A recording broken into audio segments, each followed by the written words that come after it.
ॐ नमः सिद्धेभ्य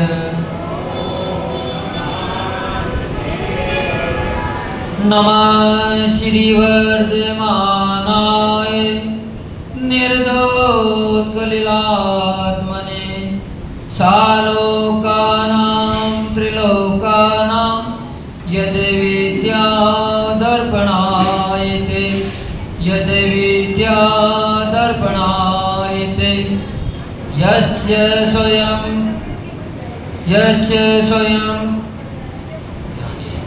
स्वभावाप्तिरभावे कृतस्तकर्मणां तस्मै संज्ञानरूपाय नमोस्तु परमात्मने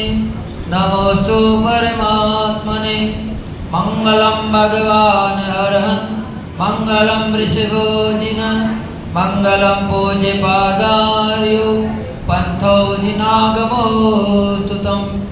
जय देवादेव भगवान श्री आदिनाथ भगवान की जय। देवादेव भगवान श्री अजितनाथ भगवान की जय। देवादेव भगवान श्री शांतिनाथ भगवान की जय। वर्तमान शासन नायक भगवान महावीर स्वामी की जय। आचार्य भगवान श्री पूज्यपाद स्वामी की जय। आचार्य भगवान सूर्य गच्छाचार्य श्री विराट सागर जी महामंदिराज की जय। आचार्य शिरोमणि पट्टाचार्य भगवान श्री विशुद्ध सागर जी महामंदिराज की जय।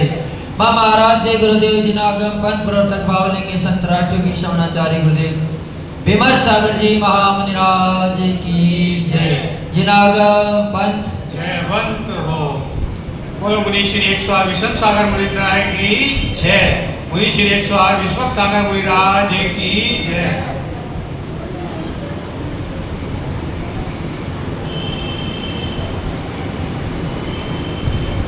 आत्म का अभ्यासी आत्म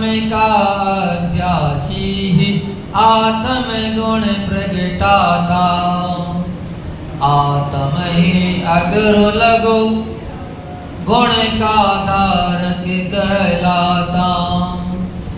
आत्म का अभ्यासी हो आत्म का अभ्यासी ही लोकालोक निहारे रे। जीवन है पानी की बूंद कब मिट जाए रे। होनी अनहोनी हो होनी अनहोनी कब क्या घट जाए रे।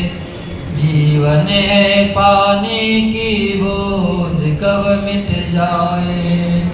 जय दो जनागम पंथो अनादि अनिधन जनागम पंथ जयवंत। हे भव्य आत्माओं, हम सभी प्रभु वर्तमान स्वामी के शासन में जन्मे और उन्हीं की पवन पवित्र देशना को सुनकर अपने आत्मा का कल्याण कर रहे हैं, अपने जीवन उत्थान का कार्य कर रहे हैं। ये अपने भव्यता को दर्शाने वाला है, क्योंकि एक भव्य जीव ही अपने आत्महित के बारे में सोच सकता है। अभव्य जीव कभी भी आत्महित के बारे में नहीं सोचता। वो तब साधना भी करता है तो मात्र एक भोगों के लिए करता है, लेकिन जो भव्य जीव होता है वह हर समय हर क्षण प्रतिक्षण यही चाहता है कि मैं दुखी संसार से बाहर हो जाऊं, मेरे कर्मों का नाश हो जाए। तो वह किस से होगा कर्मों का नाश? तो आचार्य भगवान आज इस गाथा में अपने को बता रहे हैं कि जो आत्मा का अभ्यासी होगा वही व्यक्ति अपने कर्मों का नाश कर सकता है, हर किसी का नहीं होगा। कोई चाहे कि हम एक दिन मंदिर में आ जाएं और हमारा कल्याण हो जाए, या एक दिन समोसन में चले जाएं जिससे कल्याण हो जाए, तो ये कदापि संभव नहीं है, क्योंकि लोगों के अंदर ऐसी भ्रांति आ जाती है। सम्यक शिखर जी के लिए शास्त्रों में लिखा है कि जो कोई एक बार बंदे ताही परसुगति न होए।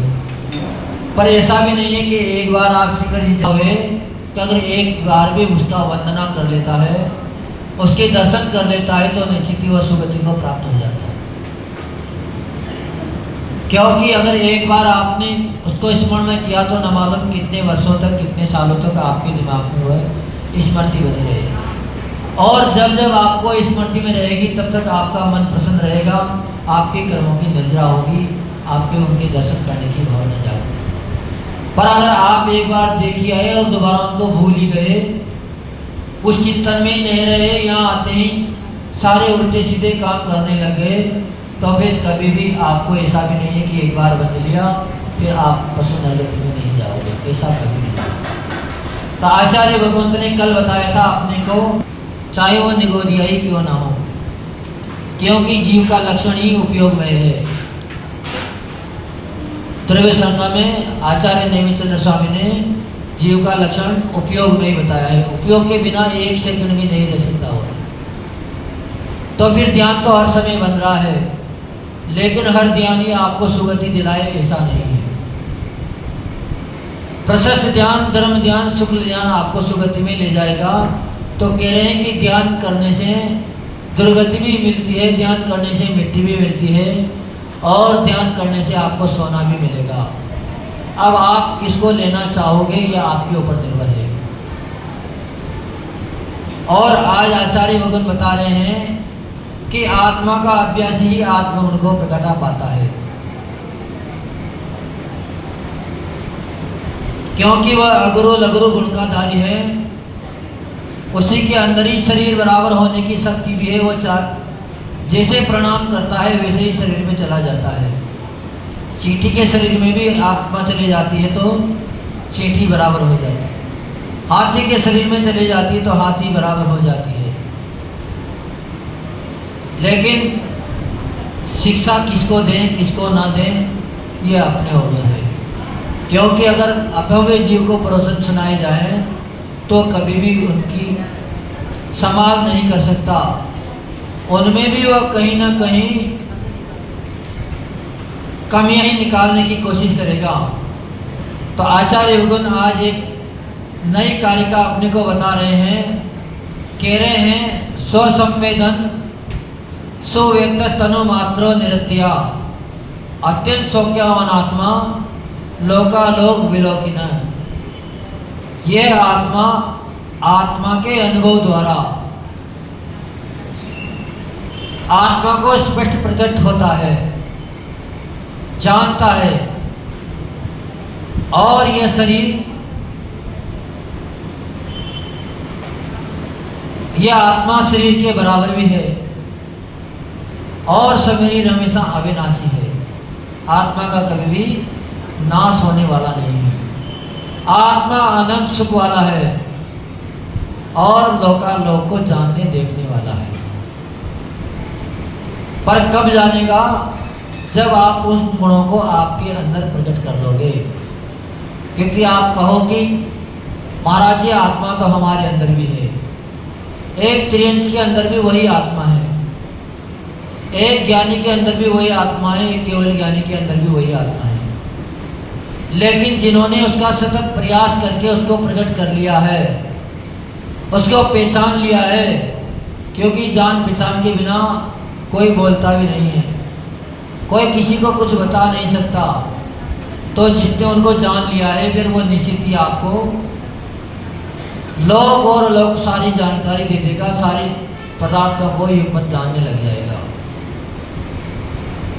जब व्यक्ति के अंदर विवेक जगता है तो उसका निर्णय भी सही होता है, उसके लिए आत्महित का रास्ता निकालता है।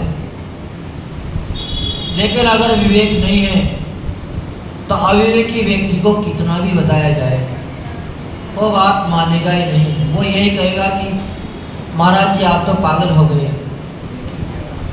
क्या कहेगा कि पागल हो गए, जो सुख सुविधा मिल रही है, ऐसो आराम मिल रहा है, उसका तो आप भोग नहीं कर रहे हो, और पर वो की सोच रहे हो कि मैं वहाँ जाके सुखी हो जाऊँगा, वहाँ मुझे स्वर्ग मिलेगा, सुख मिलेगा, अच्छी पर्याय मिलेगी। तो अज्ञानी व्यक्ति की ये कभी भी समझ में नहीं बैठेगी बात। तो जिस शिष्य ने कल पूछा था कि सोना और मिट्टी में फर्क कैसे प्राप्त करें, तो आचार्य भगवान उसको समझा रहे हैं क्योंकि हर किसी को समझाना तो बहुत बड़ा काम है। फिर भी आचार्य भगवान समझाने की कोशिश कर रहे हैं। हर व्यक्ति नहीं समझ पा रहा है, और आचार्य भगवंत ने यहाँ एक शिक्षा दे दी, तो शिक्षा उसी को ही दे जो आपकी माने, आपकी सुने। जो आपकी सुन नहीं रहा है उसके लिए कभी भी शिक्षा नहीं देना चाहिए। क्योंकि बचपन में पढ़ी थी एक कहानी, सीख ताको दीजिए ताको सीख सुहाए, क्या सीख कपी को दे दिया घोंसला उड़ाए। क्योंकि जिसको सीख सुहाई नहीं है उसको सीख नहीं देना चाहिए। उदाहरण आता है, उसका दृष्टांत पड़ा था कि एक बरगद के पेड़ पर एक चिड़िया रहती थी। चिड़िया अपने सब परिवार के साथ रहती थी, तो उन्होंने अपने लिए एक घर बना लिया था, क्योंकि घर हर किसी को चाहिए।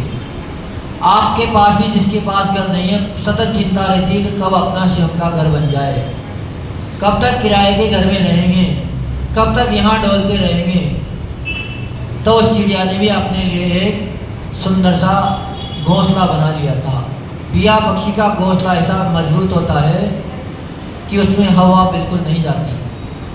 मूसलाधार बरसात भी हो जाए, ओले भी गिर जाए, फिर भी एक बूंद पानी उस घोंसले में नहीं जाएगी। आपने देखा हो ना देखा, हमने वो देखे हैं, क्योंकि हमारी तरफ पिया पक्षी बहुत सारे हैं और वो अक्सर पेड़ों पर बनाते रहते हैं, कुएं की जड़ों में बनाते रहते हैं। उसी समय कहीं से चलता हुआ एक बंदर उस पेड़ पर आके रुक गया।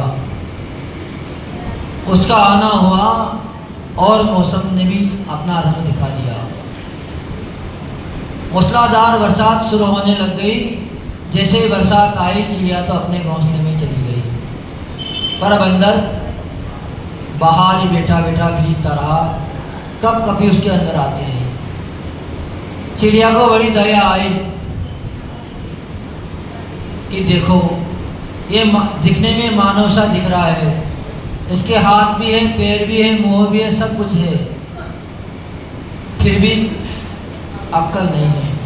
तो उसने बंदर को सलाह दे दी कि भैया, मेरी तो एक छोटी सी जान है, ना मेरे पास हाथ है, ना मेरे पास पैर है, फिर भी मैंने अपने सुरक्षा के लिए, अपने बच्चों की सुरक्षा के लिए बहुत बढ़िया घोंसला बना लिया है। हम आराम से उसमें बैठे हैं, पर तुम क्यों पुरुषार्थ नहीं करते हो?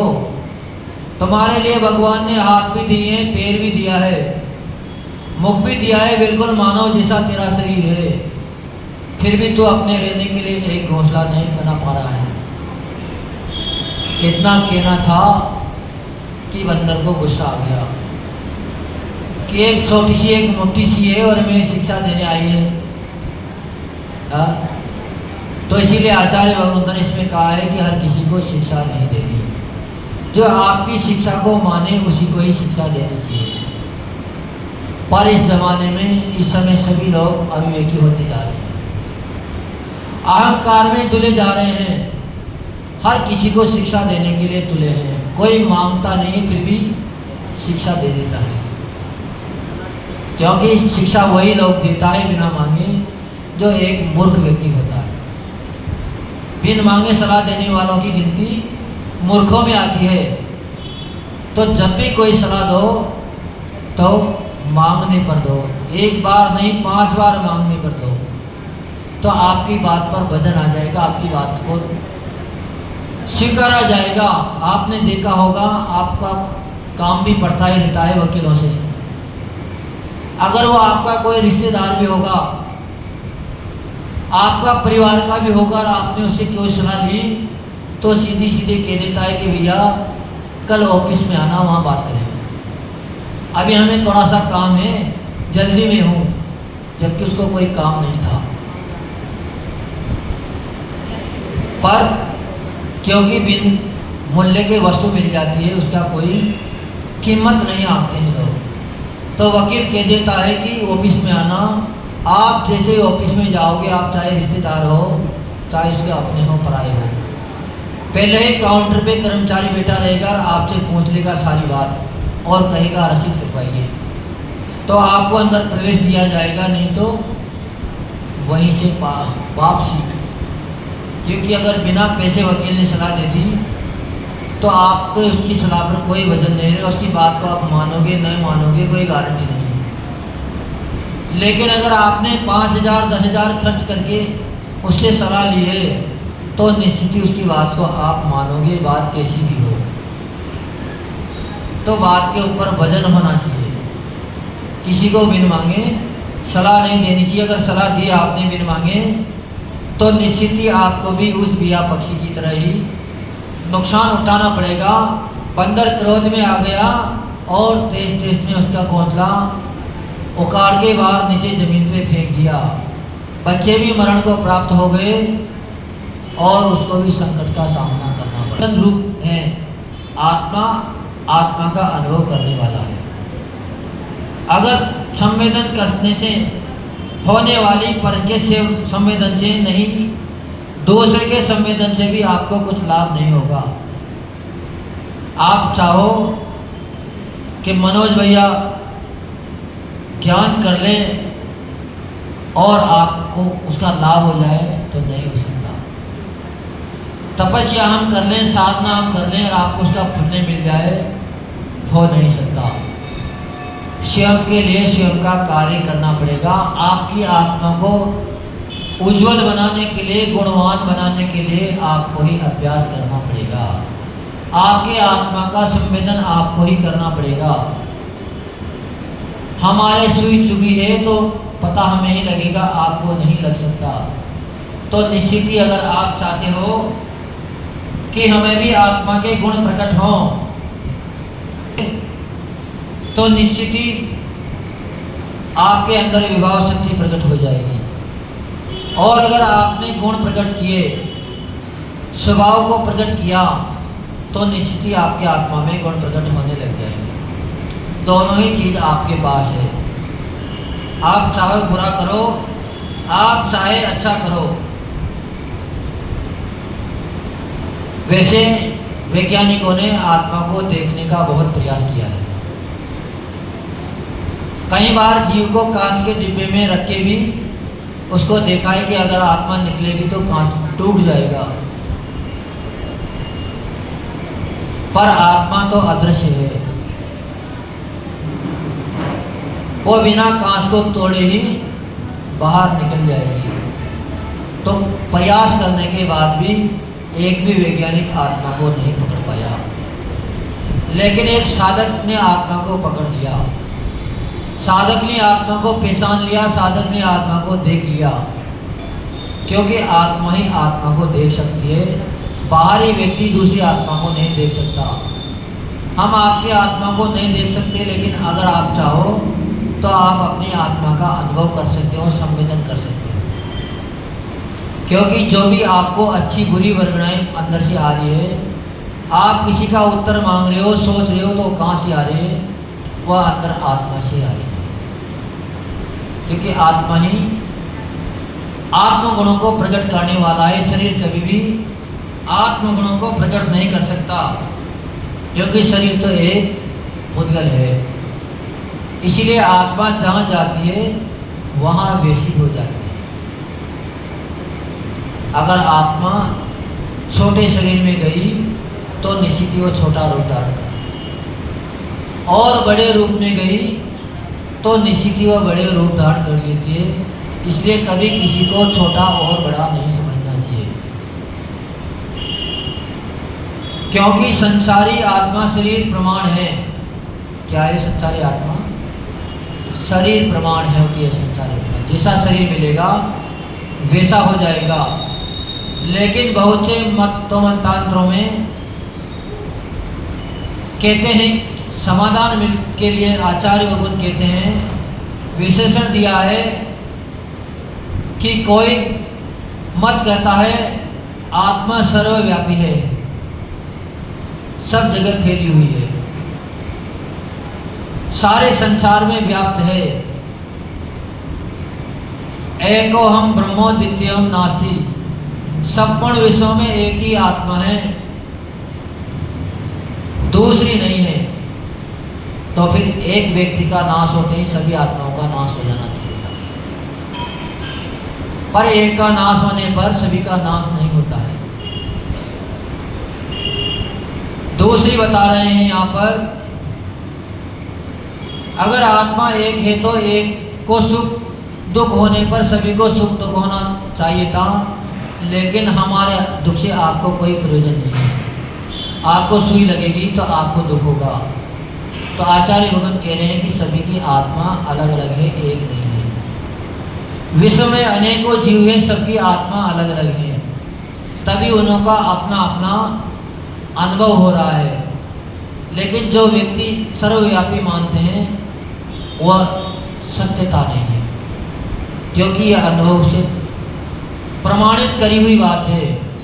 एक होती तो एक कोई दुखी होने पर सब दुखी हो जाते, एक कोई सुखी होने पर सभी सुखी हो जाते, लेकिन ऐसा कहीं भी देखने को नहीं मिलता है। एक मत ऐसा भी है जो कहता है आत्मा अणु मात्र है, यानी कि अणु के बराबर है। उसका प्रमाण एक अणु के बराबर है, और अणु तो बहुत छोटा होता है। अणु उसे कहते हैं जिसका दोबारा कोई खंड ना हो, दूसरा उसका विभाग ना हो, वह अणु है। इतनी छोटी आत्मा बता रहे हैं, तो यदि ऐसा माने तो समस्या खड़ी हो जाएगी, क्योंकि अणु यानी पुद्गल द्रव्य का सबसे छोटा हिस्सा। मानो तो एक सुई की आगे की नोक से भी बहुत छोटा, क्योंकि सुई की नोक तो दिख रही है, अणु कभी भी नहीं दिखते। आपने कभी अनुभव किया हो, मकान में खिड़की हो और वहाँ से प्रकाश आ रहा हो, तो प्रकाश में बहुत सारे बारीक बारीक दाने से अपने को दिखते हैं। अब वो दिख रहे हैं तो वो भी स्कंध है, क्योंकि दिखता हमेशा स्कंध है, अणु कभी भी नहीं दिखता। तो उससे भी अनंत गुना छोटा परमाणु हुआ करता है। अब जब इतना छोटा परमाणु है तो फिर वो तो एक ही जगह समा जाएगा शरीर में। शरीर तो बहुत बड़ा है, तो फिर दूसरी जगह कैसे उसका अनुभव होगा। पर आचार्य भगवान कह रहे हैं कि यह आत्मा का गुण है। ऐसा नहीं हो सकता कि वह मात्र अणु बराबरी हो, उसके अंदर अगुरु लघु गुण है। वो जिस शरीर में पहुंच जाता है उसी रूप आकार धारण कर लेता है, क्योंकि आत्मा सर्वव्यापी पूरे शरीर में व्याप्त रहती है। एक एक हिस्से में आत्मा का संवेदन आप कर सकते हो, एक अंग में नहीं है। कई बार आत्मा शून्य, शरीर अंग के शून्य हो जाते हैं, तो आप सोचते होंगे कि फिर यहाँ आत्मा नहीं है, तो ऐसा नहीं है। वो उसका ऊपर रोग बीमारी का प्रभाव आ गया, वहाँ पर रोग बीमारी का प्रभाव आ गया। जैसे ही रोग बीमारी खत्म होगी निश्चित ही वहाँ पर भी आपको वापिस ही संवेदन होना शुरू हो जाएगा। और आत्मा कैसी बताई आचार्य भगवंत ने, तो आत्मा अविनाशी बताई है।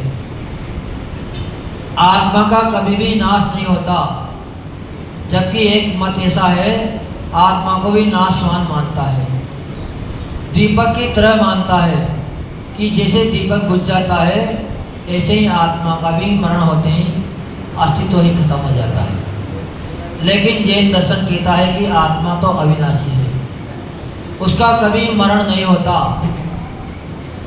मरण होता है मात्र शरीर का, वो तो उस शरीर से निकल के दूसरी जगह चले जाती है। और इसका प्रमाण कई बार अभी भी मिल जाता है, पुनर्जन्म की घटनाएं मिलती है। अगर पुनर्जन्म की घटना को मान रहे हैं, क्योंकि पहले विद्वान भी यही कहने लग गए थे, वैज्ञानिक भी यही कहने लग गए थे कि शरीर का नाश होते ही आत्मा का विनाश हो जाता है। लेकिन जब सर्वे किया गया तो कई जगह मिले कि पूर्व जन्म की भी घटनाएं सुनने को मिली।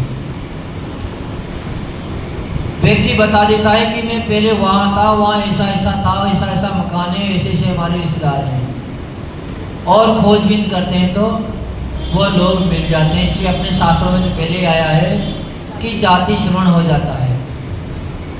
हाथी को जाति श्रवण हुआ था पार्श्वनाथ के जीव को, और पार्श्वनाथ को वैराग्य भी पार्श्वनाथ के पर्याय में जाति श्रवण से हुआ था। तो पूर्व जन्म की बात मानी गई है, तो निश्चित ही प्रमाण मिलता है कि आत्मा अविनाशी है। आत्मा का कभी भी मरण नहीं होता है। दूसरा, आचार्य भगवंत ने आत्मा को क्या बता दिया कि आत्मा अनंत सुख वाला है। आत्मा को कभी दुख नहीं होता। आत्मा को न भूख लगती है न प्यास लगती है। इसका भी प्रमाण आपने तीर्थंकर भगवंत हैं। जैसे ही उनके आत्मा के गुण प्रकट होते हैं वो आहार पानी लेना छोड़ देते हैं, क्योंकि तीर्थंकर कभी भी कवलाहारी नहीं होते हैं। केवली भगवान को आहार की जरूरत नहीं पड़ती है, लेकिन जब तक वो मुनि अवस्था में रहते हैं तब तक वो भी आहार करते हैं।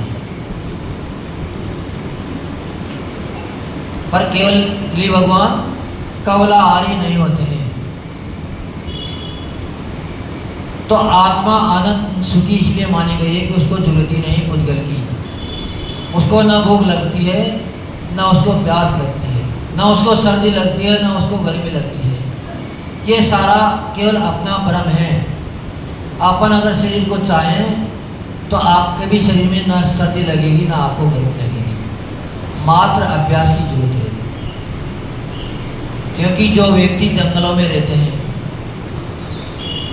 गाड़ियाँ लोहार आपने देखे होंगे, लोहा पे वो मात्र एक कपड़े की छोटी सी झुग्गी बनाते हैं और पूरी सर्दी में भी उसी में रहते हैं। आपके जैसा मकान उनके पास नहीं है, फिर भी न उनको बच्चों को कभी जुकाम होता है न बुखार आता है सर्दी के कारण, क्योंकि धीरे धीरे वो अभ्यास कर लेते हैं। उनका शरीर ऐसा ही हो जाता है, फिर उनको उसी वातानुकूल में रहने का अभ्यास हो जाता है। हाँ, मन भी आत्मा को नहीं होता है। मन तो पुद्गल है। मन और इंद्रियां दोनों ही आत्मा में नहीं पाई जाती है। इसीलिए केवल ज्ञानी कभी भी मन और इंद्रियों का उपयोग नहीं करते हैं।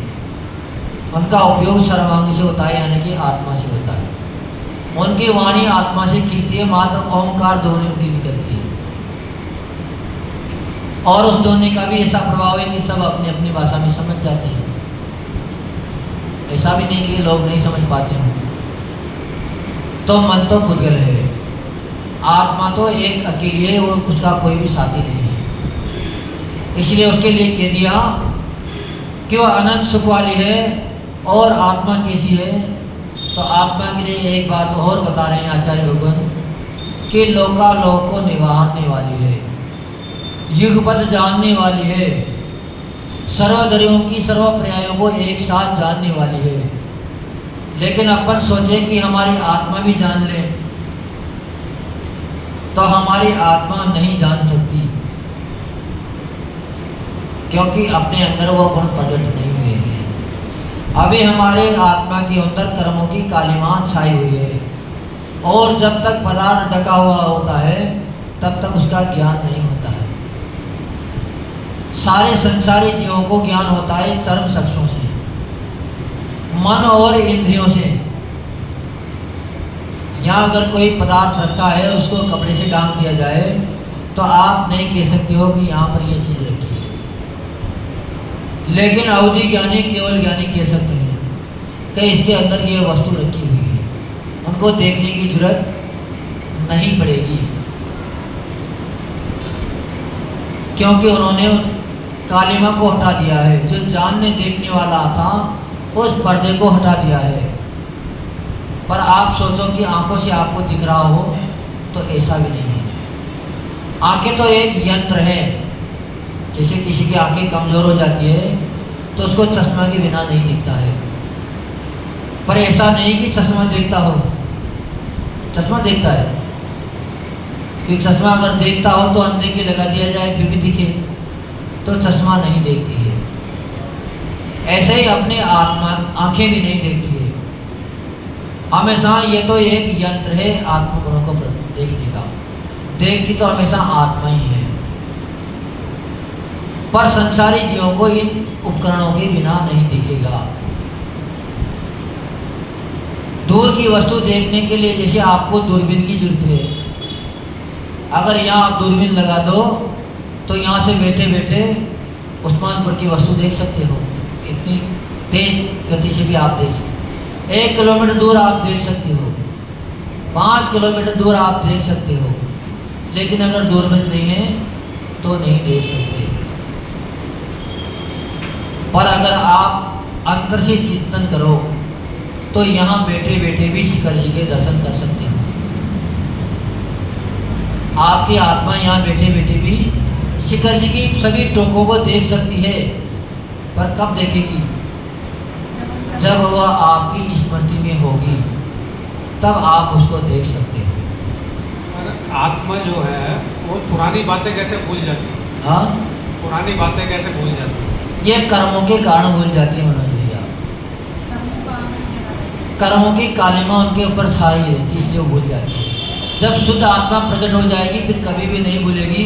अरिहंत भगवान आपके एक भाव नहीं, खुद के भी जानते हैं, दूसरे के भी अनंत भावों को बता देंगे। बेटे वहाँ हैं और बता यहाँ देंगे, तो आत्मा नहीं भूलती है। आत्मा जब गर्भ में होती है जी, तो उस टाइम तो सारा ज्ञान होता है उसको, नहीं होता है, मैंने कुछ ऐसा मतलब नहीं कार्य- होता है, नहीं होता है, क्योंकि कर्म हमेशा साथ जाते हैं और साथ आते हैं।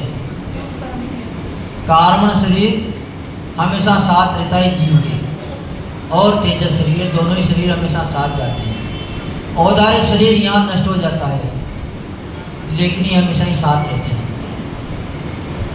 इसलिए उस समय भी उनके ऊपर कर्मों का पर्दा पड़ा होता है, उस समय भी वो कुछ नहीं जानते। लेकिन जो बाद में गर्भ में बच्चा है और माँ क्रियाकलाप कर रही है, तो माँ की वर्गणाएं उस बच्चे को भी सारी क्रियाकलापों से जोड़ देती है। जैसे आपके पास मोबाइल है, मोबाइल आपने बंद कमरे में भी, डिब्बे में और उसमें भी डिब्बे में रख दिया तो टावर नहीं पकड़ेगा। लेकिन अगर वहाँ अंदर कोई यंत्र आपने रख दिया उस डिब्बे के अंदर, तो उस डिब्बे में भी वह वर्गणाएं कैच कर लेगा। ऐसे ही उसका संबंध माँ की वर्गणाओं से होता है, माँ की नाभि से उसका संबंध होता है। इसलिए बच्चे को सारी सुख बात वहीं समझ में आ जाती है। उसका उदाहरण मिलता है अभिमन्यु का, कि सुभद्रा को जो सारी बात बताई गई अर्जुन के द्वारा, वो अभिमन्यु ने जान ली थी। पर जब सुभद्रा को नींद आ गई थी तो फिर बच्चा कुछ भी जान नहीं पाया था, जबकि बच्चे को तो नींद नहीं आई थी,